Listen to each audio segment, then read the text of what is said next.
Hey everybody, Dirili here. Thank you so much for taking the time to listen to my channel intro. It took me way too long to update my intro after I'd ended up changing my channel direction and directive that was a very long time ago. But anyway, I'm finally getting around to it here. I started my channel as a Let's Play channel, but shortly after beginning, I decided to change it over to a graphic audiobook channel dedicated to providing people with stories to listen to during activities like cooking or cleaning or creative endeavors that require your eyes on the project, and also to spreading awareness and growth of the Otome visual novel industry. When I first started my channel, it was because I was doing artwork and enjoyed listening to audiobooks, creepypasta readings, and Let's Plays when my hands were occupied. Unfortunately, the ones I really wanted to listen to most had Japanese voice actors, and people weren't reading the spoken lines, so I couldn't watch those while I was working since I couldn't work and read at the same time. So I thought, well, there must be other people out there like me who want to listen to these things while they're doing other stuff, so I thought I'd give it a try myself, providing them for other people. Thus, graphic audiobooks. My commentary will pretty much be PG most of the time, as I'm not much of a cursor and my humor is usually fairly clean. However, the game content may not always be as clean as I am. In addition to providing the audiobook experience and trying to spread the Otome games, I also really wanted to share the actual fun with other people. It's always made me really depressed every time I watched a movie or played a game that was just so amazing and fun, but then I had no one to talk to about it. It's so much more fun to watch a movie with someone that has a similar sense of humor or play a game with a friend. Visual novels aren't really something you can usually share with the experience of easily, but I've had a lot of fun with people here on YouTube talking in the comments this way, so I've really been enjoying it in this fashion. Discussing the specific events and all as I go along, it's almost as good as getting to actually play and read these games with you all.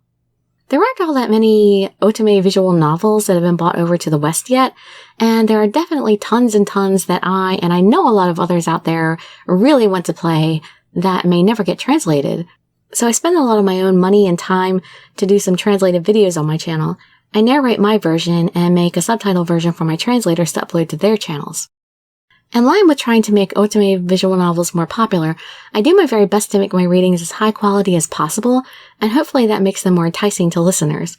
Well, I'm definitely no professional or anything like that, but I make an effort to pronounce the words correctly, as I know a bit about Japanese, and like an actual voice actor, I do several takes of many of the lines to try to get the best expressiveness and inflection that I can, and make sure I don't leave lines that I stumbled over in the videos. I try to differentiate the voices between the characters too, so that people don't have to look up at the screen all the time to tell who's supposed to be speaking.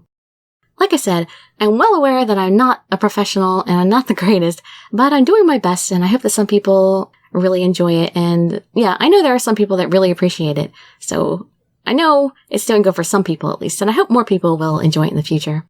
It was a full-time endeavor for me for some time, but I had to cut back because I was spending every waking moment on the channel and quite a bit of money. You might not think it would take so much time, but each of those translated videos takes me at least 6 hours to work on. The 30-minute videos that were already in English, it took me at least 2 hours to make each one. And then, it takes time to make the thumbnails and uploading the videos and inputting all the information for each entry and answering messages and everything, so it was a lot of work. And I'm still doing a lot of work, but, not as much as I was doing before. I'd like to come back to a fuller schedule later on, but there are some other obligations I need to fulfill before I can do that. Can't spend money I don't have. Since translations, equipment, and games are expensive, I get a little bit of help from anyone who cares to contribute on Patreon. In return, patrons get to vote on what titles get translated and what order the characters get played in. That's the only thing I can really think to do for them. But I definitely really appreciate the patronage and people helping me pay for translations and stuff. And that also helps to promote the Otome genre.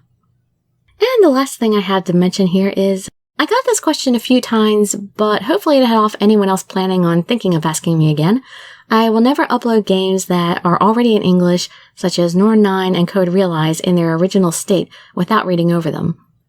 I have many reasons, most of which you will find in this audio log that I will link you to in the video description, so please respect my decision. Thank you again for listening to my intro. I hope you all enjoy your stay here in Visual Novel Land. Dirili signing out. Bye bye everybody.